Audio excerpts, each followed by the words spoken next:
ойға қанды бұлыт торлаған. Жоңғардың көші тағы да шекараға жол алған. Баласы жетім, анасы жесір, жерде жау таптап, жұрт жылап сорлаған.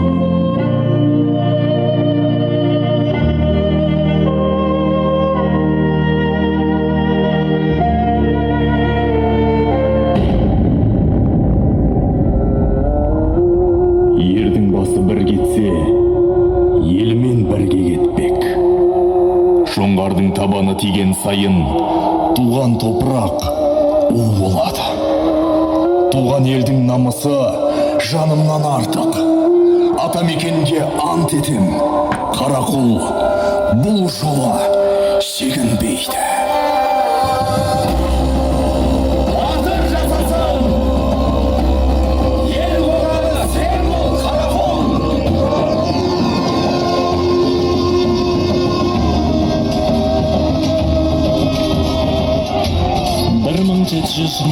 жылы жоңғар қонтайшысының әскер басшысы Серендоршы жетісу өңіріндегі ұлышы селін жантүршігерлік апатқа күн ұшыратады.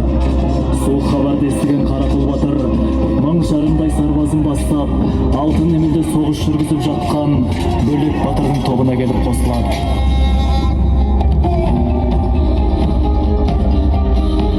Ұран салды Қарақұл, майдасын көкке көтеріп, әруақпен атой салды, елінің қамын жеп келіп. Бір өзі жүзге татыр, ер жүрекпен атойлап, жоңғарды шегендерді, жеңіске жетті, жекпе-жек.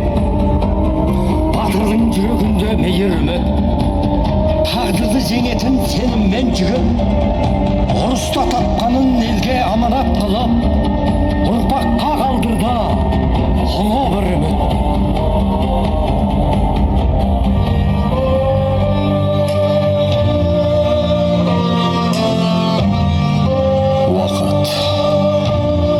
Уақыт, не деген жылдам едің? Адырнасын тастап ұшқан шебедей су ете қалдың ау. 16-мда ат жалынан тартып міндім, жарты ғасырдан астам бел шешпедім, аяқ суытпадым. Үрім бұтағым, жалпы алашым, жау тепкісінде қалмасын деп, мұз жастанып, қар кештім. Жорығым жорықты болды, өмірім аттың жалында, түйенің қомында өтті. Еңбегім жанды, ерлігім еленді, елім азат болды. Ата қонысыма елім қайта қонды. Көкпектегі Секерхан, Түргендегі Қорамхан, Жалағаштағы Ағанас пен Темірліктегі Арысхан, Көкталдағы Төрехан келмеске кетті. Аймағым шығыста Қорғаспен, солтүстігім Райымбегім егізген Қызылтаспен шегеленді. Үзеңгілес болған ағалы інілі, қанды бөлек бауырларым атаңызға айналған Қангелді мен Аралбай, Шанышқалы Қожбанберді мен Қоңырбөрік, Ердес батырлармен кешегі сұрапыл соғыстарда иық тіресіп бірге жүрдім. Отқа салса жанбайтын, суға салса батпайтын Сыпатай мен Арыс келді, Бақай батыр мен Өтет батыр, нағыз сайып қыран, жау жүрек серіктерім болды. Ақбас, Тілеуке, Қапай, Биеке, Қалыбек батырлар, сен тұр мен атайының нағыз серкелері. Жау жағынан қорғар елімнің қорғанына айналды. Досалы, Байсейіт батыр, Қапай менен Барақ батыр, Бекбас пенен Палуанбай батыр, қан майданның көк жаудары жауға қарсы бірге тұрды. Осының бәріне сардарлық жасаған жас қыран Райымбегім болды. хандар бастап, би батырлар қолдап, алла деп айтайын қалмақтың мойыны үзілді. Осы қуанышымыз ұзағынан болғай.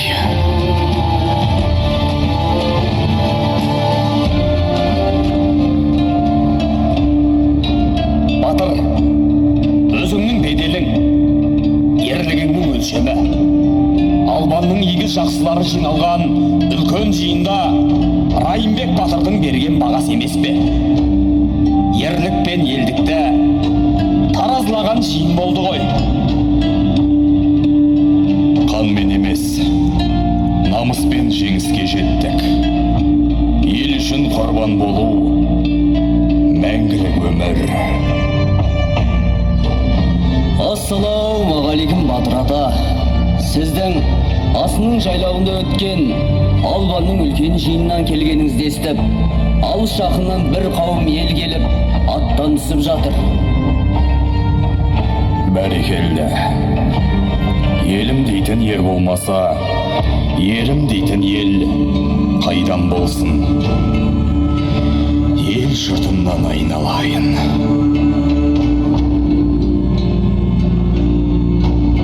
Ат көлігің аман ба батыр? Есен сау барып келдіңіз бе?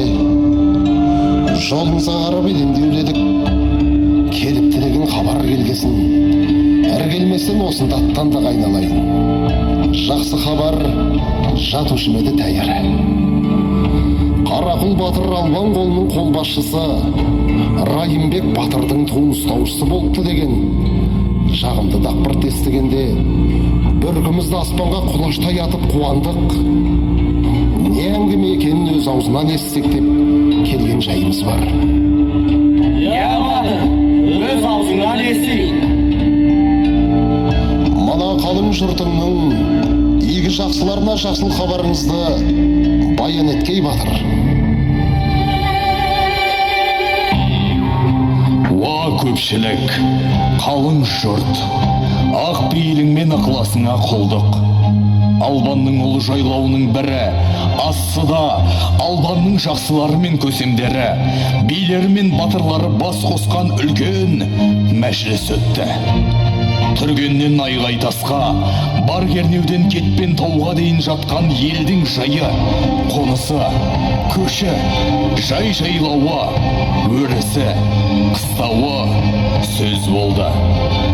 Ең негізгісі, Албан қолына бас сардар болып, Райымбек батыр белгіленді. Бәрекелді, жөн, бәйкен. Уа батырлар, атақты қолбасшының қол туын кім ұстайды деген мәслихатта бірнеше батырдың аты аталды. Бұл ақиқатында кез келген батырға беріле бермейтін құрмет. Бұл құрметке лайықты батырлар Албан қолында жеткілікті. Небір сайып қыран ардалар, жүрегі үлкен көк жалдар әлі жорық үстінде жүр. Кесімді сөзді Райымбек батыр айтты. Кеудесінде 30 ұлын ойнатқан, 16 жастан ат жалында жүрген жастайынан көкжал, Қарақұл атанған, 30 ұлының 17-сі ел мен жер үшін қанды жорықта шейіт болған. Қазақтың атышулы шайқастарының бәрінде ерлік көрсеткен. Түркістан түбінен кешегі Ойран түбіге дейін жорықтарда бір сәт бел шешіп, аяқ суытпаған, жасы келсе де ат үстінен түспеген Қарақұл батыр. Албан қолының туын ұстауға, жас батырларға аталық болуға лайық деп жұртқа мәшһүр етті. Бәрекелді. Ой айналайын. Жарайсың батыр.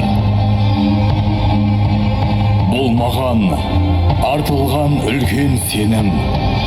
Туыстаушы ол тек жауынгер емес, ел намысының сақшысы. Ел намысы үшін жанымды қиюға әзірмін.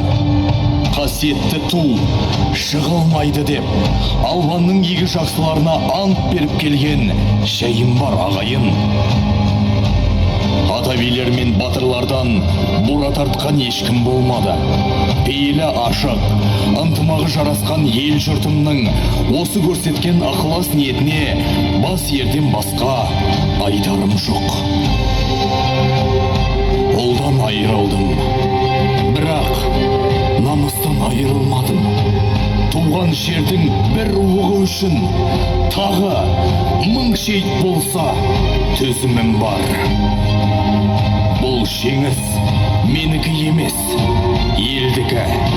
Әр жүректе ұлт намысы тұрғанда ел іргесі мығым болар қашанда.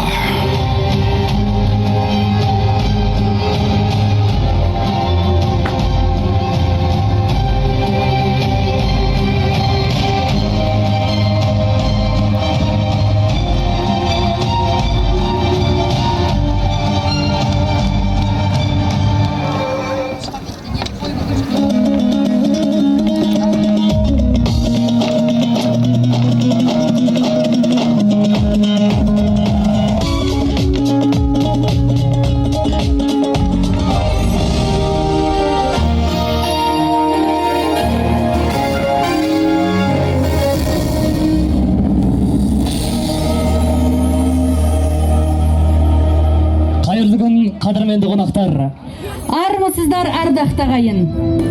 жасыл желекке оранған мекен елдің еңсесін биіктетіп, халықтың көңіліне қуаныш сыйлайтын қастерлі орын. Саябақ тек демалыс орны ғана емес, ол табиғатты аялаудың, туған жерді қадірлеудің және қастерлеудің нышаны. Осындай игі бастамалар болашақ ұрпаққа үлгі болып, елдігімізді нығайтып, санасына патриоттық сезім ұялатады. Халқымыздың тарихы ерлікке толы. Тарих пен болашақты жалғайтын осындай игі бастамалар тәуелсіздігіміздің тұғырын биіктете түседі. Біздің күшіміз ынтымақта және бірлікте. Мемлекет басшысы Қасым-Жомарт Кемелұлы Тоқаев біздің мемлекеттігіміз 1000 жылдықтардан бастау алады. Бұл ұғым біздің бірлігіміз бен ұлттық рухымыздың негізін қалайды. Сонымен қатар тәуелсіз елдің көзқарасы мен тарихты жазу заман талабы. Тарих бізге жүйелі, шынайы және тәуелсіз елдің көзқарасымен жазылу керек деп атап өткен болатын. Президентіміздің осы ұстанымы шарамызға мән бере түскендей. Туған өлкенің табиғатын түлету халықтың бірлігі мен берекесінің айнасы. Жасыл мекен тек табиғат сыйған емес, ол елдің өркендеуіне қосқан үлес. Бұл бастама елдің жарқын болашағына жол ашады. Сөз кезегі аудан әкімі Бота Серікқызы Елеусізоваға беріледі.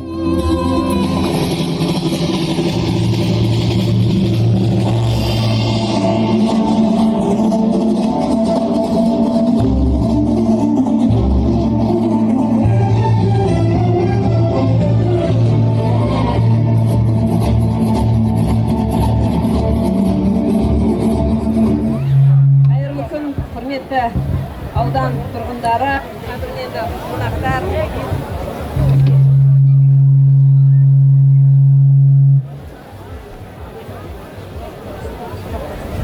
Бүгін ауданымызда халықтың игілігі үшін жасалған тағы бір тамаша бастаманың жүзеге асқанына ел болып қуанып істеді. Қадірменді қонақтар, құрметті аудан тұрғындары, бүгін ауданымызда халықтың игілігі үшін жасалған тағы бір тамаша бастаманың жүзеге асқанына ел болып қуанып, арнайы бас қосып отырмыз. Дана халқымызда азаматына қарап ауылын таны деген нақыл бар. Ауыз бірлік пен еңбекқорлықты ұштастырған Сүмбе ауылының халқы мен Қарақұлт Атанұлының ізін жалғар ұрпағы атқа мінер азаматтарының ел үшін еткен еңбектерінің жемісіне куә болып отырмыз. Ауылдың келбетіне көрік беріп тұрған саябақтың ашылуымен баршаңызды шын жүректен құттықтаймын. Еліміздің президенті Қасым-Жомарт Кемелұлы алғаш президенттік қызметіне кіріскен сәтіндегі қол қойған ең бірінші жарлығы ауылдарды жан-жақты жақсарту бойынша мәселелерді шешу бағытында болған. Осы жарлыққа қол қойған мемлекет басшысы мен сайлау алды сөздерімді ауылды өркендету ісіне баса назар аудардым. Бүгінде Қазақстан халқының 40%-ға жуығы ауылда тұрады. Ауыл ел бесігі деп халқымыз бекер айтқан жоқ. Сондықтан ауылдағы жағдайды жақсарта алмасақ, бәрімізге сын деп айқындап өтті. үкіметке және жергілікті атқарушы органдарға нақты тапсырмалар берген болатын. Отан үшін отқа түсуге дайын азаматтарға үлкен сенімін артты. Президентіміздің бастамасын қолдап, әр өңірдің ел ертеңін ойлаған азаматтары ауыл үшін түрлі ізгі бастамаларды, ізгі істерді атқарып келеді. Соның тағы бір нақты дәлелі бүгін Сүмбе ауылында ашылып отырған саябақ. Қадірменді ауыл тұрғындары, мен өткенін ұмытпай, атасын ардақтаған текті ұлдың ұландары және Қарақұл батырдың ұрпақтары. Бұл игі істеріңіз арқылы болашақ ұрпақтың санасына патриоттық тәрбиенің нәрін сіңдіріп, бойына отансүйгіштік қасиетті дарытып отырсыздар. Сіздердің бұл бастамаларыңыздан іргелес ауылдар мен жаныңызда жүрген азаматтар үлгі алып, ауылының елінің болашағы үшін сауапқа толы игі істерді қолына алады деп сенемін. Осы саябақта бақытты ұрпақтар асыр салып, ауылдың той қуанышы мен жетістіктері аталып өтсін. Ауыл жасыл шелекке айналып, болашақтың игілігі үшін қызмет ететін, көрікті көз тартатын саябаққа айналсын. Барша осы шараны ұйымдастырып атсалысқан азаматтарға аудан тұрғындары атынан алғысымды білдіремін. Той құтты болсын.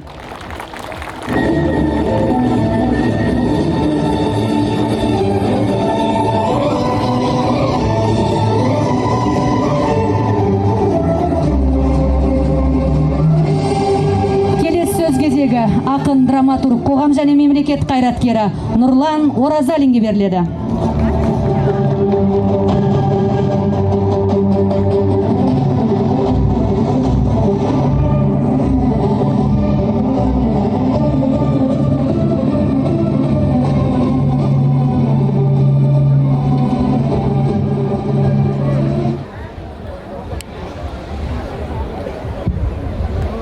Армысыздар айналайын алаш жұрты, бауырлар, туыстар, менің қадірлі жерлестерім, Алтай мен Атыраудың арасында, қыр мен сырдың арасында жатқан, Алатау мен Қаратаудың қойын қолтығына орналасқан, басынан қилы күндерді өткізген, ғасырларды өткізген қазақ халқы, алаштың ата жұрты не көрмеді? Мың өліп, мың тірілді деп Жұбан Молдағалиев айтқандай, біздің халқымыз әсіресе сол қазақ елінің, қазақ жұртының, алаш жұртының аспан тауды аялаған, тәңір тауға табынған, айналайын қара дала мен қарасаз қарқараның арасын жайлаған біздің ата бабаларымыз шекаралы жерде тұрып, талай теңсіздікті, талай қиянатты, қырғынды басынан өткізген елміз біз. Сол кезде біздің жерімізді ана ғасырларда да, бергі дәуірлерде де сақтаған сырттан келген біздің қонақтарымыз емес, бізге тағдыр айлап келген ағайын туыстарымыз емес, біздің 62 тамырында осы жердің, осы елдің қаны соғып тұрған ұлы бабаларымыз болатын.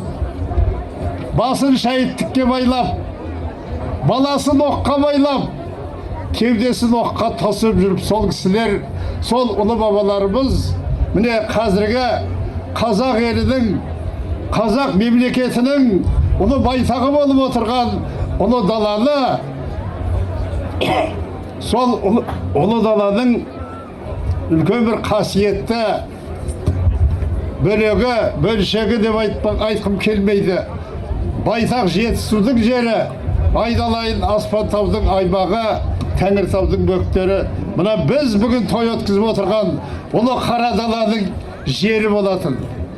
Жаңағы ұрпағына сөзін арнаған Қарақұл бабамыз сол ат үстінде жүріп, баласын, 17 баласын оққа байлап, шахиттікке басын байлаған, кеудесін найзаға тосқан қас батыры қазақтың сиректеріміздің бірі еді. Біз бұны көп замандар бойы көкірегімізде түйіп келдік, бірақ айта алмай жүрдік. Қарақұл атамызды қойып, бүкіл ел ұранға айналдырған Райымбек атамыздың зираты күмбезі орнына түсіп Алматыда қалай жер болып жатқан кезін көрген ұрпақпыз біз. Оқуға түсіп ауылдан Алматыға бара жатқан кезде әжемнің айтқан сөзі менің есімнен кетпейді. Атаңның басына бардың ба балам деді. Атамның қайда жатқанын білмеймін ғой дедім. Атаңның қайда жатқанын білмесең, онда сенің жолың болмайды деді. Атаңның қайда жатқанын біліп ал. Сол топыраққа айналған, бірақ рухы бізді қолдап қорғап жүрген Райымбек атаңның мәйітіне барып, зиратына барып тәует деді. Міне сол жағдайда мен бірер уақыт іздеп жүрдім. Сонда маған Мұқағали Мақатаев бір күні: "Ей, атаңның басына бардың ба бала?" деді. Атамды таба алмай жүрмін деп едім. "Атаң анау сен автостанцияның түбінде жатыр ғой, айналайын-ау. Сол жерге барасың, бір төбе болып жатыр" деді. Жүрегіме шаншудай қадалды. Міне сол Райымбек атаның төбеге айналған үлкен ғимараты, үлкен зәулім мұнарасы, күмбезі сол кезде көкірегімде орнап еді. Міне сол Райымбек атаның қалың елді бастаған, намысын арқалаған бабаларымыздың ішіндегі марғасқасы, солардың ішіндегі ерекше елдің намысын туғып ұстаған, жаңағы халқымыздың туын көтерген Қарақұл атамыздың әруағы бүгін бір емес. Мына сіздердің ұлы жиындарыңызды көріп, әлденеше аунап түсіп жатыр деп ойлаймын мен. Қарақұл атамыз әруағы риза болсын дейік әуелі. Сол кісінің батырлығын, даналығын, сол кісінің ерлігін, мықтылығын халқына амансырап жеткізген біздің жадымыз. Халықтың жадын ешқашан ешкім сүртіп тастай алмайды. Шекара асып, мына Қарқарада қалың қазақ, қалың албан атқа қонған кезде солардың ішіндегі 18-і алғашқы ел басқарған билер болатын, болыстар болатын, ақылмандарымыз болатын. Қарақолға барып қалай атылғанын білесіздер. Бірте-бірте шындық өзінің биігіне, мәртебелі үлкен тағына көтеріліп келе жатыр. Құдайға шүкір, мемлекетіміздің іргесі бекіді. Еліміздің өз тарихын өзі бағалайтын кезеңге келді. Енді бүгін сол бабамыздың ұлы әруағының алдында сіздің тапсырмаңызды біз орындап жүрміз. Арымыздың алдында, сіздің берген ұлы тапсырмаларыңыздың алдында біз жанымызды жолға қойдық дейтін ұрпақ өсіп келе жатыр. Аллаға шүкіршілік айтамыз. Мына жиын сол ұлттың жадын, ұлттың санасын сілкейтін, тәуелсіздік дейтін киелі ұғымға мемлекет болу бақ екенін білдіретін үлкен жиын болып отыр. Еліміздің президенті кеше Біріккен ұлттар ұйымының үлкен мінбесіне сөйлеп, бүкіл адамзат баласын үлкен қиямет қайымының алдында тұрған ашық айтты. Ақылмен өмір сүрмесең, қара күшпен бірін-бірі жақ оққа байлайтын қиянатпен біз ешқайда алысқа бара алмайтынымызды айтты. Көкірегімізді үлкен қазақы намыс, көкірегімізді үлкен Алаштың айдыны тербегендей болды. Бүгін сіздерді көріп отырып, мына мен де сондай бір жағы қуанышты жағдайда тұрмын. Бабамыздың әруағы, бабаларымыздың әруағы, мына Үйсін тауының бөктеріндегі Қарадаланың қалың жұрты, арғы бергі келген қонақтарымыз бар. Бәріңізге бірінші Алланың көзі түсіп болсын дегіміз келеді. Екінші, осы жолда шәйіттікке бас тіккен, елімізді, жерімізді сақтап алып қалған бабаларымыздың әруағы ылғи қасымызда, арқамызда қамшысын көтеріп жүрсін. Жолда сүрінбесін, жолда аты сүрінбесін, аты абыройы құламасын дегім келеді. Айналайын түсінбе, бұл үлкен ауыл, қасиетті ауыл сіздер. Сіздер Ұйғыр ауданында ғана емес, Қарадалада ғана емес, Алматы облысында ғана емес, қалың қазаққа үлгі болатындай үлкен ұлы жиын өткізіп отқандарыңызды жүректеріңізбен сездіңіздер. Соны сезінген уақытқа, ұрпаққа, елге, ат үстінде жүріп осы тойды өткізіп отқан жұртқа басымызды иеміз. Тойларыңыз құтты болсын ағайын, жалғасты болсын. Аталарының әруағын асқақтатып ұстайтын ақылды ұрпақ өссін, көгерсін, көктесін. Той құтты болсын, рахмет сіздерге.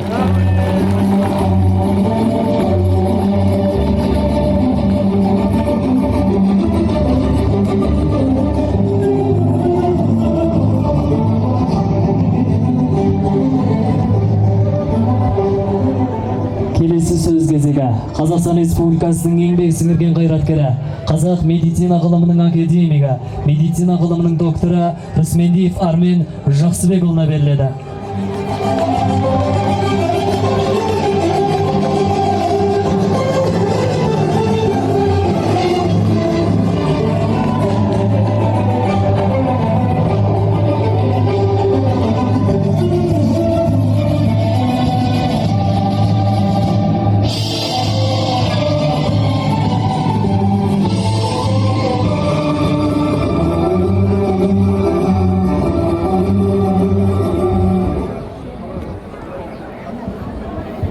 Құрметті халқым, туыстарым, бауырларым, осы тойға келген қонақтарым, бүгінгі той бәрімізге құтты болсын, құт береке алып келсін. Жаңа Нұрлан бауырымыз керемет жақсы сөз сөйледі, соның бәрі орынды. Мен көп сөйлемей қойайын, кішкене ауырыңқырап тұрмын. Менің әкем Жақсыбек Рысмендиев больницада жатып, қатты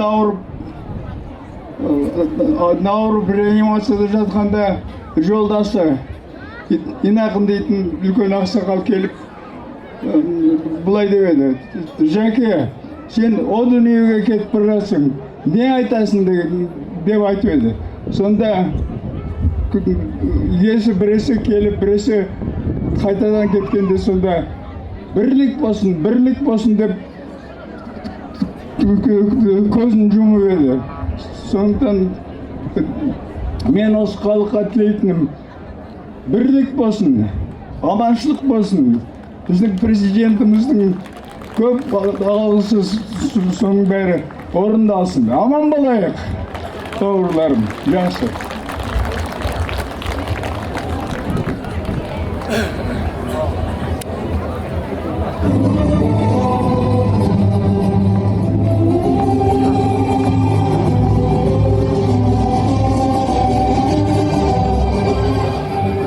Келесі сөз кезегі ардақты ақсақал, қоғам қайраткері Стахан Белғожаев атамызға беріледі.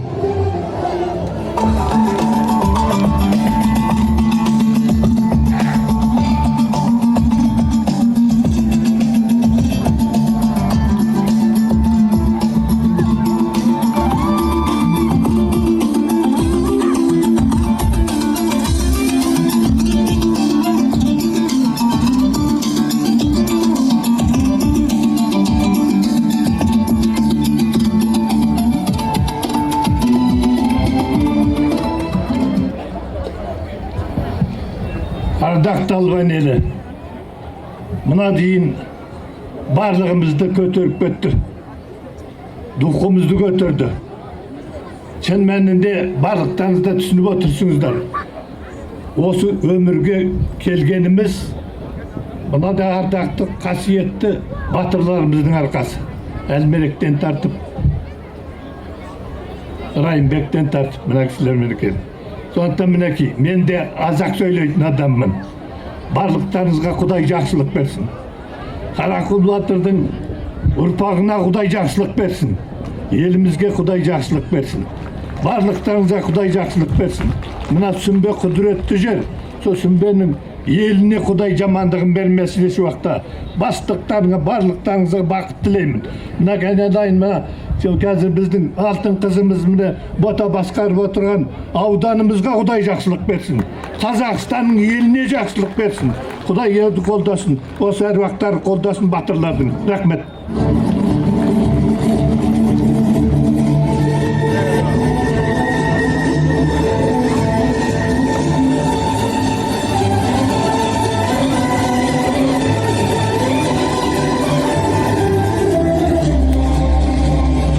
Сөз кезегі Алматы облысының құрметті азаматы Ызғарбек Бектұрсыновқа беріледі.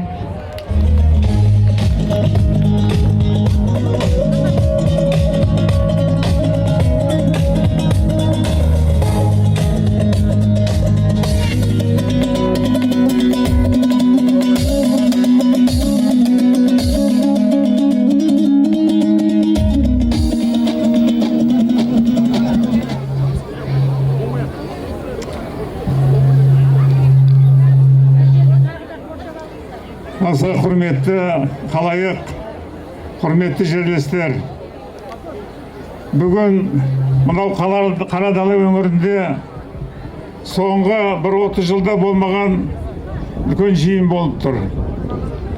Оның мән-мәнісін жаңа аудан әкімі Ота Серікқызы, онан кейінгі негізгі әңгімені біздің бүгінгі қазақтың сөзімен тарихын, әдебиетін иығына көтеріп жүрген Нұрекең жақсылап түсіндірді. Бұл жалпы бәрімізге үлкен бір мерейлі күн болып тұр. Осы той құтты болсын деп бәрлеріңізге тілек білдіруге рұқсат етіңіздер. Жалпы бүгінгі күнге біз қалай жеттік? Кімнің арқасында жеттік? Кеше кім едік? Бүгін қай жерде жүрдік деген сұрақ әрқашан әрбір азаматты мазалауы сөзсіз. Осыдан бір 30 жыл бұрын жаңа Қарақұл батыр туын ұстаған Райымбек бабаның ескерткішін Райымбек ауданында орнаттық. Ол осы өңірге бірінші орнатылған біздің бабаларымызға жасалған құрмет еді. Содан кейін ұрпақтары Райымбек ол жаңғыз емес. Райымбекпен бірге иықтасқан қанша батыр бар. Атын білеміз, білмейміз. Соған Қарақұл тартанарын орнатылды. Оны орнатқан осы халыққа артындағы өзінің ұрпақтары, ел, жұрт, мемлекет, қоғам. Соған бәріміз төбеге шыққандай біздің атымызды ел естігеннен кейін мақтандық, мазаттандық. Ал енді мына бүгінгі Қарақұл атындағы саябақтың ашылуы және бір серпін беріп отыр. Аудан тұрғындарына, елге, осындағы қонақтар Албан жұрты деген ел осында тұрады, мына Хантауының аймағында. Осыларға негізгісі ана біздің мында кішкентай балаларымыз жүр ғой. Осы болашақтың иелері, осыларға бұлардың өмірінен бұл күн ұмытылмайды. Осы бүгінгі сәтті күн той құтты болсын деп тілек білдіремін. Жалпы осы тойды ұйымдастыруға орнында бар оңалар дейді ғой халқымыз. Қарақұл бабаның ұрпақтары үлкен еңбек сіңірді. Жақсыдан жақсы туады дейді. Бабасы қандай екенін ұрпақтарына бүгінгі көрсетіп отыр. Жалпы жақсының атын бала шығарады, қыз шығарады, елдің атын ер шығарады. Сондай азаматтар біздің тарихымызда өте көп. Соның бәрін біріндеп біз ұрпақтап шығарып келе жатырмыз. Ол бүгінгі мына тәуелсіздіктің арқасы. Біз тәуелсіз мемлекет болдық. Жаңа айтып кетті ғой, біздің мемлекеттілігіміз 1000 жылдықтарға жатады деп. 10 аралықта үздік, бірақ қайтадан ояндық, ел жаңғырып келе жатыр. Мен ылғи айтам, бүгінде осы үлкен жиында және қайталаған артық болмас деп ойлаймын. Әлемдегі ең бай, ең әлеуметті ұлттар ол қазақтар.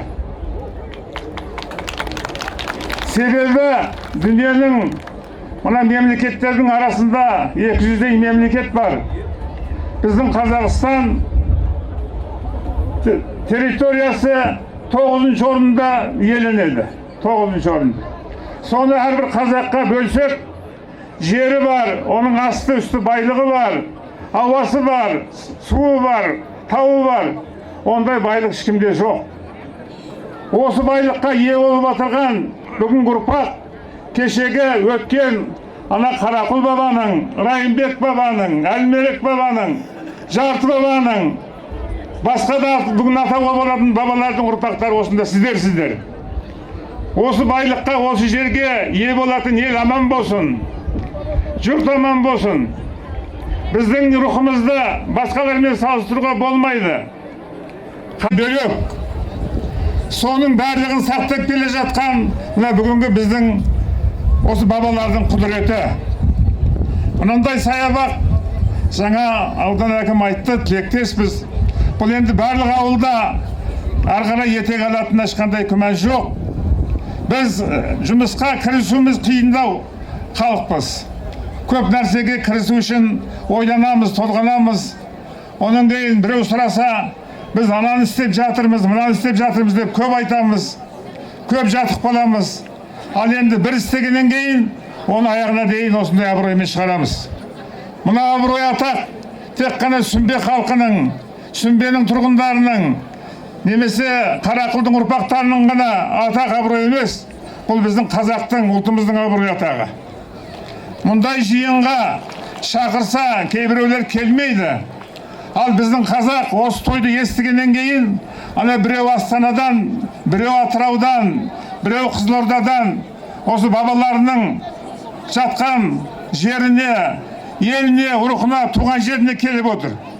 Мұндай қасиетті қанша жазасаң да қолдан келмейді. Оны қазаққа Алла Тағала өзі берген. Осы қасиеттен біздің халқымыз таймасын. Тәуелсіздігіміз мәңгілік болсын, құрметті азаматтар.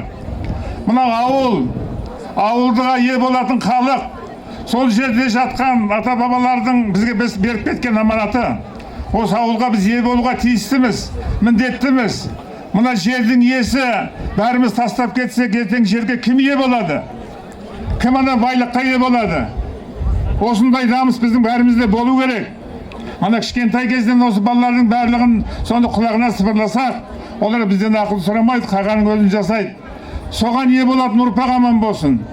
Біздің тәуелсіздігіміз мәңгілік болсын, құрметті азаматтар. Мына саябақ әрқашан саялы жиынға сабырлы тоқтам жасайтын елге, мына жерге ие болатын халықтың жиналатын орны болсын. Құтты болсын осы жер. Осындай Қарадаланың саябағы көбейе берсін. Ал енді Қарадала жөнінде бір ауыз сөз. Қарадала деген сөзді осыдан 1000 жыл бұрын, 2000 жыл бұрын қазақтар айтқан екен. Ал енді сол Қарадаланың қасиеті, Қарадаланың құдіреті, Қарадаланың байлығы бүгін елімізге аян. Сондықтан да қай жақта жүрсек те Қарадаланың атын, намысын, оның туын көтеріп жүретін болайық. Осыған бәрлеріңізді шақырамын. Ал енді бүгінгі мынандай саябаққа біздің мына Жарты бабаның ұрпақтары осыдан 4-5 жыл бұрын ескерткіш орнатқанбыз.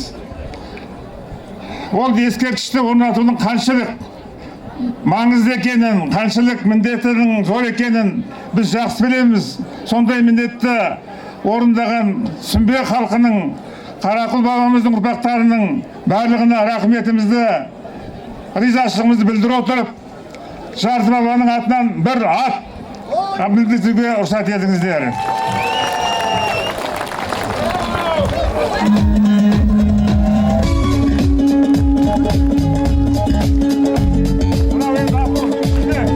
Құрмет, қошеметтеріңіз болсын, ардақты ағайын.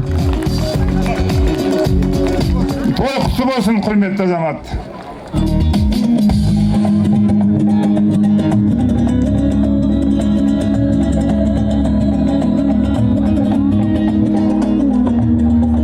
Келесі сөз кезегі Ұйғыр ауданының құрметті азаматы Шамахун Нұрымовқа беріледі.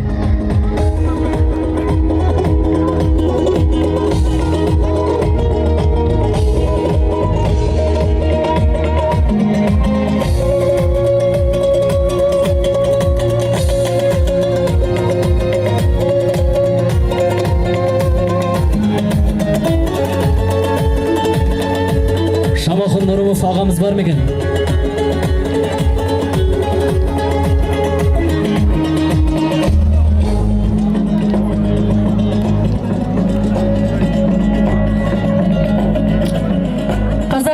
Жас үлкенді жолға сал, сөз үлкенді елге сал деп бекер айтпаған. Әрбір игі бастамада ел ағаларының дана сөзіне жүгіну ата салтымыздың бастауы.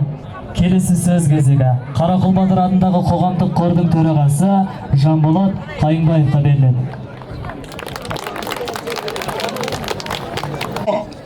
Осы ұрпақтың бақытты өмірі үшін небір шоқпарын сүреткен батырлар, от ауызды, орақ тілді билер елдің жоғын жоқтап, сұрауын сұрап, осы қазақ халқының Қарадала өңіріндегі халықтың аман-есен бүгінгі күнге жетуіне зор еңбек сіңірді, ықпал етті.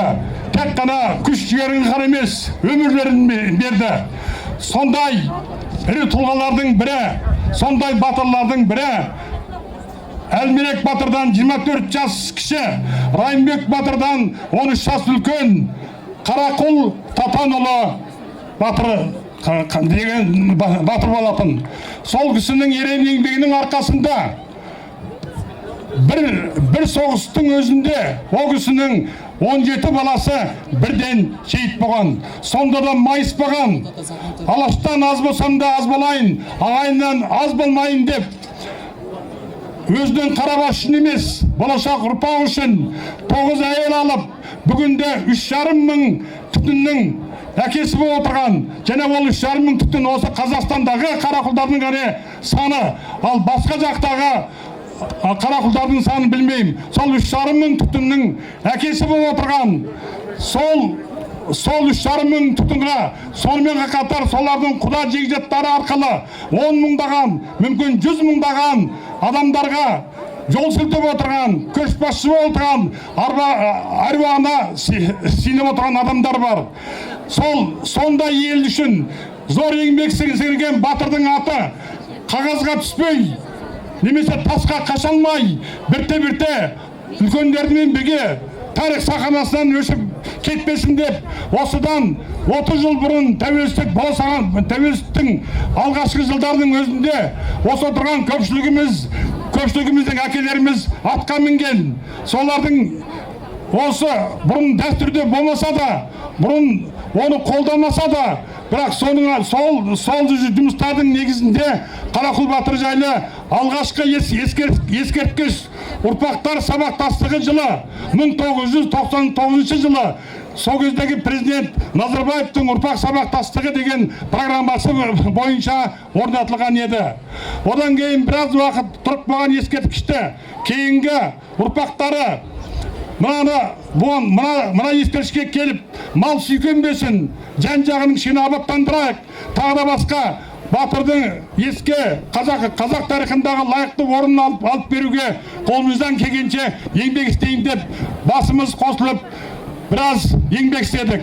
Соның негізінде саябақ, мына өздеріңіз көріп отырған, тек қана Пәленбай рудың, немесе Түгенбай рудың емес, Пәленбай халықтың игілігін көретін, жақсылығын көретін ауылдағы мәдени рухани орталық саябақ өмірге келді.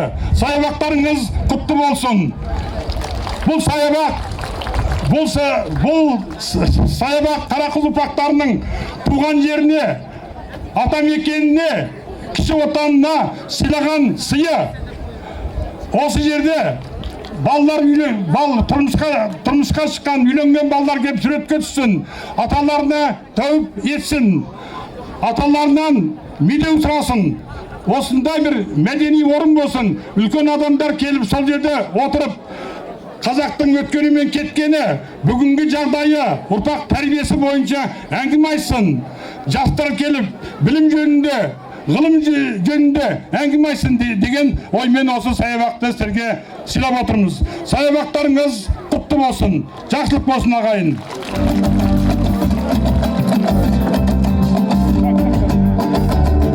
Құрметті ағайын, біз саябақпен қатар Қарақұл батыр жайлы тек қана шежіре ғана емес, пәленбайдан пәленбай туды деген сияқты тек қана шежіре ғана емес, сол Қарақұл батыр жайлы 300 жылдан бері қарай ұмытылмаған халықтың санасындағы бар дүниені жинақтап отырып бір кітап шығардық.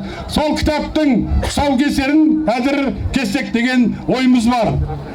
Оның сыртында ағайын, оның сыртында осыдан 30 жыл бұрын алғашқы ескерткіш орнатуда осы біздің ағаларымыздың бірі Құдайберген Жылқыбаев ағамыз жан тәнімен жүрген болатын осы жұмыстың бәріне.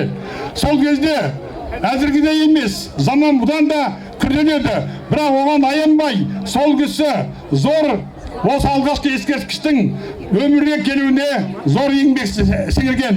Сол ағамыздың артында қалған мұрасын жинақтап жеңгеміз Құдайберген Жылқыбаевтың кітабын шығарып отыр. Ол кітапта осы біздің әзіргі жұмысымызбен үндес. Сондықтан да ол кітаптың да тұсауын кессек артық болады, бірге кессек артық болады деп ойламаймыз ағайын. Қайыңбайым Жанболат атамыз тілге тиек еткендей, сахна төріне Қарақұл батыр ұрпақтарының шежіресі атты кітаптың тұсаукесерін жасау үшін аудан әкімі Бота Серікқызы Елеусізованы, Ақын, драматург, қоғам және мемлекет қайраткері Нұрлан Оразалинді, Қазақстан Республикасының еңбек сіңірген қайраткері, Қазақ медицина ғылымының академигі, медицина ғылымының докторы Рысмендиев Армен Жақсыбекұлын, Алматы облысының құрметті азаматы Ызғарбек Бектұрсынов ағамызды ортаға шақырамыз.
Мен өзі жазудың қадірін, кітаптың құнын білетін адаммын.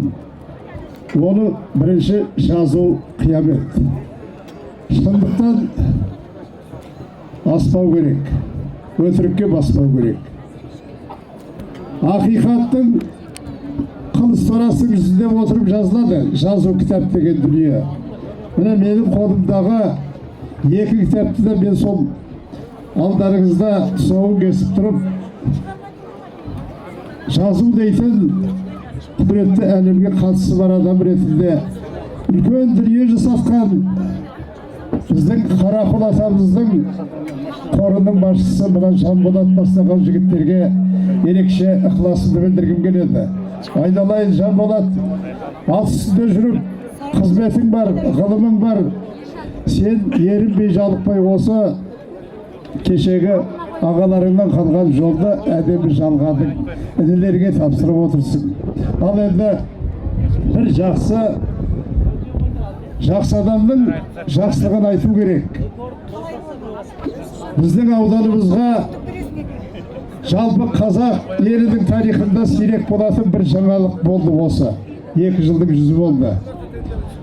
Бота Серік қызы дейтін бетінен иманы үзіліп тұрған баламыз осы ауданның тізгінін қолына алды. Қыз баланың тізгін алуы, ел басқаруы оңай емес.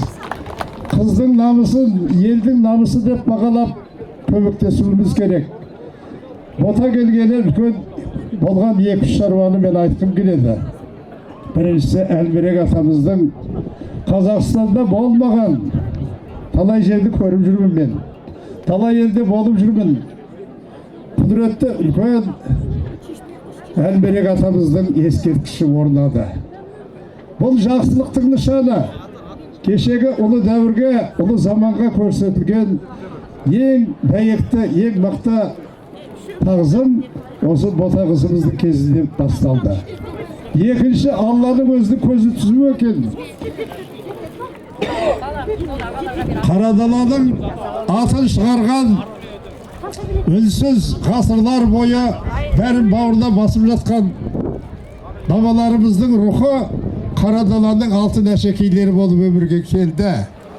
Әлемнің 6 бұрышы, 6 құрлық толған жаңалық кешегі алтын адамдардың жалғасы бізді Қарадалада екенін халық білу керек еді. Білді, таныды. Сондықтан міне осындай игі шаруалар, игілік бүгін біздің Қарақұл атамыздың әруағын шақырып, сүмбенің төрінде, сүмбіренің кешінде осындай бір жүйрік жиынның болып отырғанда мен қуанып отырмын. Бота Серік қыз айналайын, елің құтты болсын, қуанышы еліңнің. Сенің мына басқарып отырған жұртыңа, сенің ағайын туыстарыңа, қасыңдағы бірге ілесіп жүрген бала Ызғарбек досым секілді бауырларыма, мына Жанболат секілді інілеріме алдарыңнан шықсын жасаған есепсіз жақсылықтарың. Халқыңыздың алдынан шықсын. Аман болыңыздар. Той-тойға жалғассын. Жай ғана той емес, ақылды, ойлы, ұрпақты биіктерге көтеретін, санасын тәрбиелейтін тойлар көп болсын. Әмин. Рахмет. Құрметті ағайын, осы жұмыс тек қана бірнеше белсенді жігіттің арқасында біткен жоқ. Аудан әкімдігінің қызу қолдауының арқасында бітті. Сондықтан Қарақұл Батыр атындағы қордың төрағасы ретінде аудан әкіміне, сол сияқты Алматыдағы ірі қоғам және мемлекет қайраткерлері ағамға бастаған барлық ағайындарға үлкен рахмет айтамын. Сіздердің арқаларыңызда бітті, сіздердің ниеттеріңізбен бітті, сіздердің көмектеріңізбен бітті. Құрметті ағайын, тағы да бір хабарландыру. Бүгін бәйге болады. Бәйгеге біз Қарақұл ұрпақтары бас бәйгеге мына көлікті қойып отырмыз.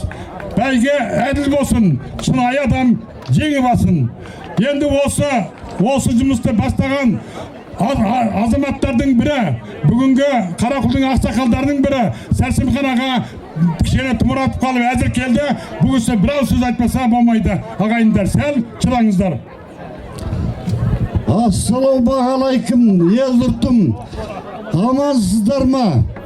Бүгінгі мынау біздің Қарақұл атамыздың мына іс-шарасына келгендеріңізге мен өз атымнан рахмет айтам. Осы Қарақұл атамның іс-шара жұмыстарына атсалысқан бауырларыма үлкен рахмет айтам. Мінекей айналайын, өзіміздің Қазақстанға белгілі мына Нұрлан ағамыз келіп отыр екен. Рахмет. Ол жаңағы ең кереметтей осы қолғабысын тигізіп бізге көмек жасаған айналайын мына бота қызыма рахмет. Мен кішкене кешіріңіздер, шынымды айта кетейін, жаңа бота беруге дайындалып едім. Соған жете бергенде аяқ астынан давлением көтеріп бере алмай қалдым. Кешірім өтінем барлықтарыңыздан. Аман сау болыңыздар. Қазақ елін биікке көтерейік. Ата бабамыздың әруағы, Қарақұл бабамның әруағы, Райымбек бабамның әруағы бәріңізді қолдасын.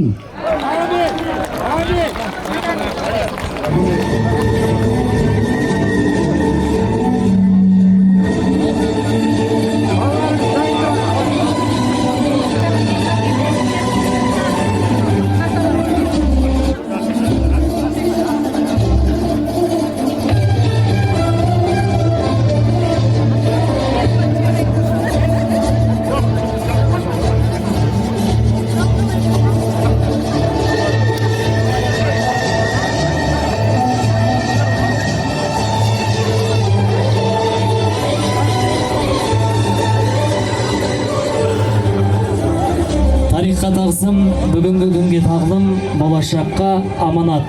Біз үшін ең қымбаты елдің азаттығы, жердің тұтастығы, халықтың бірлігі. Батыр бабаларымыздың рухы асқақтай берсін. Ендеше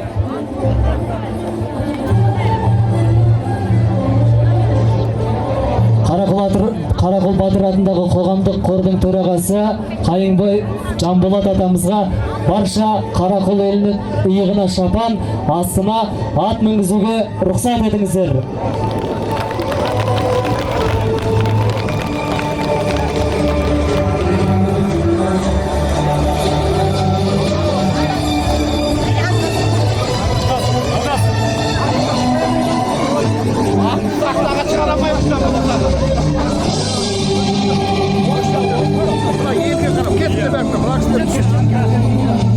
Құрмет қошеметтеріңіз болсын. Қоғамдық қордың төрағасы Жанболат атамызға барша Қарақұл елінің иығына шапан, астына ат мінгізіп жатыр ардақты ағайын. Құрмет қошеметтеріңіз болсын.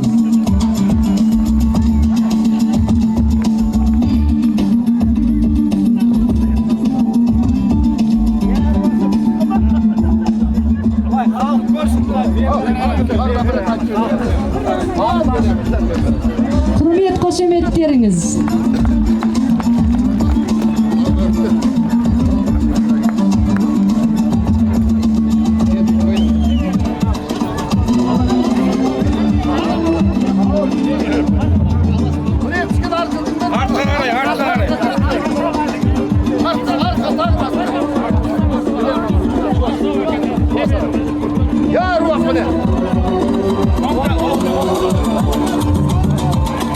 Құрмет қошеметтеріңіз болсын ардақты ағайын.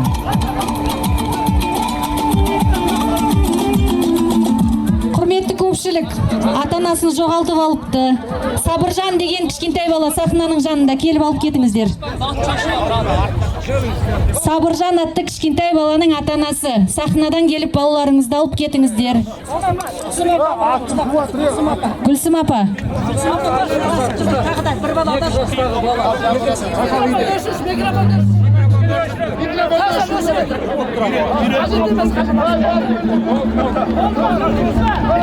Екінші қазақ үйде 2 жасар кішкентай бала жоғалды дейді, тауып алыпты. Сол жерде іздеп жүрген жандар.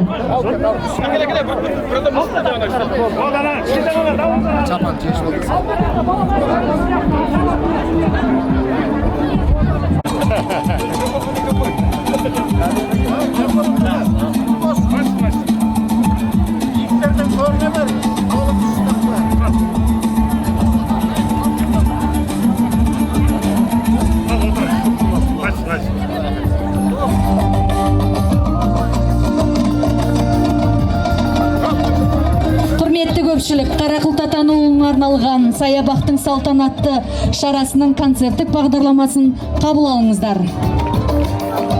Сахна төрінде Жазырға Қалт ұлт-аспаптар ансамблінің орындауында Құрманғазының күйі Сарыарқа. Қабыл алыңыздар.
Көңілдің сүйемелдеуінде Латиф Хамидидің әні «Жайлауын бақша жайнаған». Орындайтын ансамбль әншісі Гүлзина Дәулетбай. Қабыл алыңыздар.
Сахна төрінде өнер көрсеткен Жазирке халықтық аспаптар ансамблі. Құрмет, қошеметтеріңіз болсын.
Әкем бер қайыңды тең көрейік. Бірімізге біріміз тең берейік. Bir арман арасында. Саған айтып едім ғой, сен сияқтысың. Мен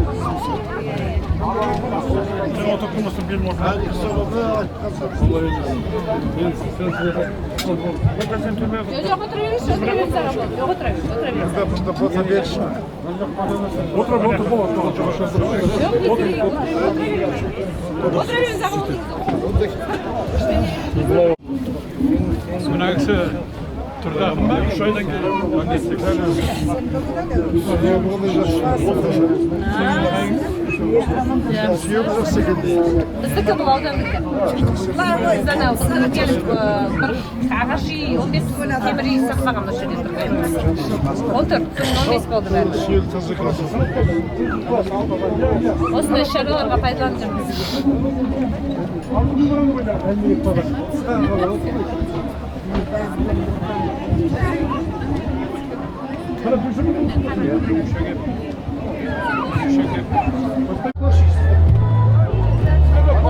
Oğlum Kutay, seni biraz yürüyün. Sen hemen kalkın. Plan boyunca adamlar kekilmiş bu hayatı. Plan boyunca. Tamam buraya katılan Hop, lay olmayın. Yok, Bismillahirrahmanirrahim. Mına aqdastargan rızkı olsun. Tağ osunday tustu olsun. Dostu olsun. Ayıp olsun. Mına aq niyet kabul olsun. Batırga jasagan niyetleriniz kutlu olsun. Toyup koyga ulaşsın. Kuday жақсылығын берсін. Mına batırdın ұрпағына жақсылық берсін. Ezimizге жақсылық берсін. Барлықтарыңыздың бақыт тілеймін. Әмин, Аллаху акбар. Рахмет, айдам алыңыздар, ақындап. Бәрекелді.